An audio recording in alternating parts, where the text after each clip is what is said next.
जय हिंद, वंदे मातरम। स्वागत है आप सभी का जीएस विद आंसू पर। आज की वन शॉट की वीडियो बिहार परिचारी में एक सीट कंफर्म कराने वाली वीडियो है। हम केवल 10 मिनट के अंदर ऐसे हिंदी के 25 प्रश्नों को देखने वाले हैं जो आपके एग्जाम को फतह करने में काफ़ी हेल्प करेगा। अगर आपका सपना है एक सरकारी नौकरी का तो यह वीडियो आपके लिए काफ़ी कारगर साबित होने वाली है। वीडियो स्टार्ट करने से पहले आप लोगों से एक ही रिक्वेस्ट है, प्लीज़ वीडियो को लाइक और सेशन ख़त्म होने के बाद किसी भी एक ग्रुप में शेयर जरूर कर दीजिएगा। चलिए शुरू करते हैं और आप लोग भी सोचिएगा अपना आंसर क्या हो सकता है। पहला प्रश्न है, कर्मवीर में कौन सा तत्पुरुष समास होगा? आंसर है ऑप्शन नंबर बी, कर्म तत्पुरुष।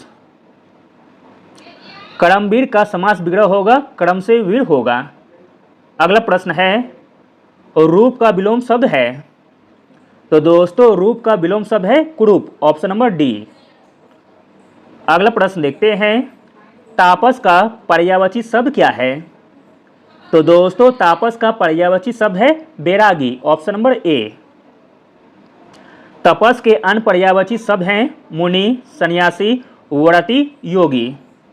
अगला प्रश्न देखते हैं, इंपॉर्टेंट प्रश्न है, दिए गए विकल्पों में से कौन सा शब्द तत्सम है? तो दोस्तों इसमें तत्सम शब्द हो जाएगा पवन, ऑप्शन नंबर ए। संस्कृत भाषा के वे शब्द जो हिंदी में अपने वास्तविक रूप से प्रयुक्त होते हैं उन्हें तत्सम शब्द कहते हैं। अगला प्रश्न देखते हैं, निम्नलिखित में से कौन सा शब्द तद्भव है? तो दोस्तों इसमें तद्भव शब्द हो जाएगा जीव, ऑप्शन नंबर सी। जीव तद्भव शब्द हैं, इसका तत्सम जिह्वा शब्द होता है। यह मानव शरीर का महत्वपूर्ण अंग है। अगला प्रश्न देखते हैं, इंपॉर्टेंट प्रश्न है, चाचा शब्द का स्त्रीलिंग शब्द क्या होगा? तो दोस्तों चाचा शब्द का स्त्रीलिंग शब्द हो जाएगा चाची, ऑप्शन नंबर बी। अगला प्रश्न है, घृणा प्रदर्शित करने के लिए उचित मुहावरे का चयन कीजिए। घृणा प्रदर्शित करने के लिए उचित मुहावरा हो जाएगा नाक भौं चढ़ाना, ऑप्शन नंबर डी। अगला प्रश्न देखते हैं, पर्यंत का उपसर्ग है। तो दोस्तों पर्यंत का उपसर्ग हो जाएगा परि, उपसर्ग जो कि शब्द के आगे लगता है। अगला प्रश्न है, एरा प्रत्यय से बना शब्द निम्न में से कौन सा है? प्रत्यय जो कि शब्द के लास्ट में लगता है। एरा प्रत्यय से बना शब्द हो जाएगा ममेरा, ऑप्शन नंबर ए। अगला प्रश्न देखते हैं, इंपॉर्टेंट प्रश्न है और कई बार पूछा गया है एग्जाम में, रात भर शब्द में कौन सा समास है? रात भर में समास हो जाएगा अव्ययभाव समास, ऑप्शन नंबर बी। प्रथम पद अव्यय हो उसका अर्थ प्रधान हो, अव्ययभाव समास कहलाता है। अगला प्रश्न देखते हैं, इंपॉर्टेंट प्रश्न है, धनु प्लस टंकार की सब संधि का संधि विच्छेद है। आंसर है ऑप्शन नंबर सी, धनुष टंकार का। अगला प्रश्न देखते हैं, इंपॉर्टेंट प्रश्न है, दिए गए शब्द के लिए उचित संज्ञा भेद का चयन कीजिए। आपको इंसानियत का संज्ञा बताना है, कौन सा संज्ञा है? तो दोस्तों इंसानियत है भाववाचक संज्ञा, ऑप्शन नंबर डी। जिस वाक्य में किसी धातु, द्रव या पदार्थ को छू नहीं सकते हैं, केवल अनुभव कर सकते हैं, वे वाक्य भाववाचक संज्ञा के अंतर्गत आते हैं। उपयुक्त शब्द भाववाचक संज्ञा का उदाहरण है जिसमें में इंसानियत एक भाव है। अगला प्रश्न देखते हैं, पलवन का विलोम क्या होगा? तो दोस्तों पलवन का विलोम होगा विस्तार, ऑप्शन नंबर ए। पलवन का अर्थ है विस्तार, विस्तार का विलोम होगा संक्षेप।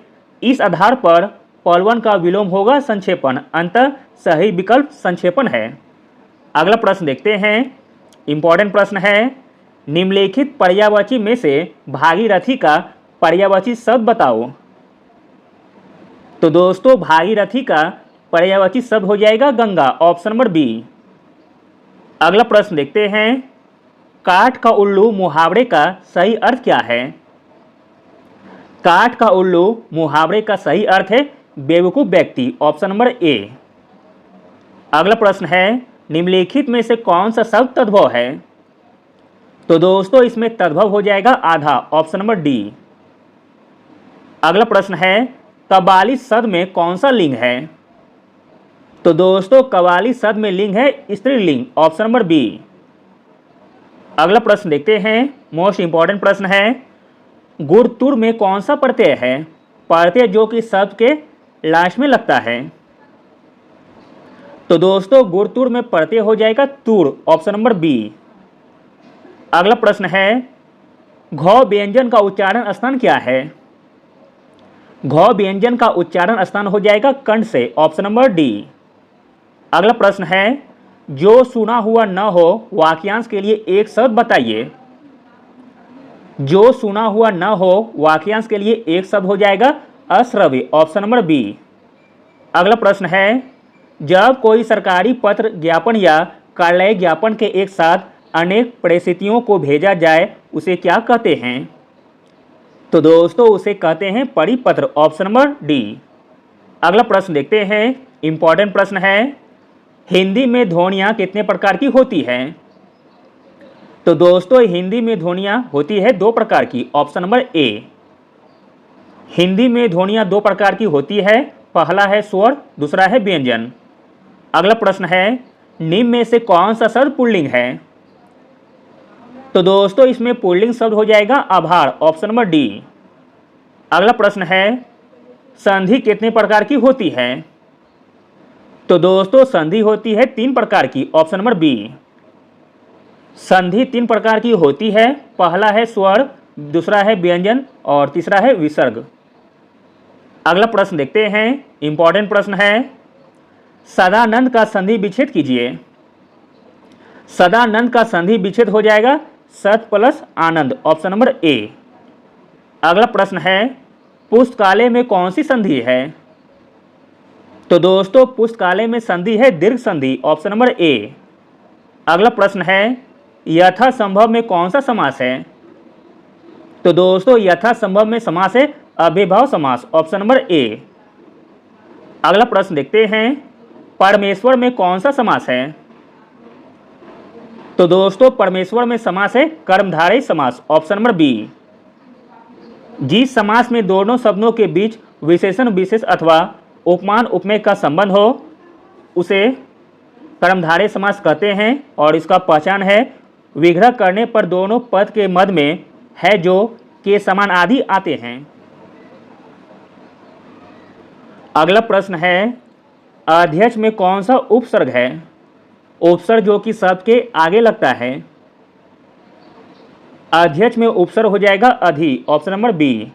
अगला और अंतिम प्रश्न है निम्न में से कौन सा शब्द विदेशज है?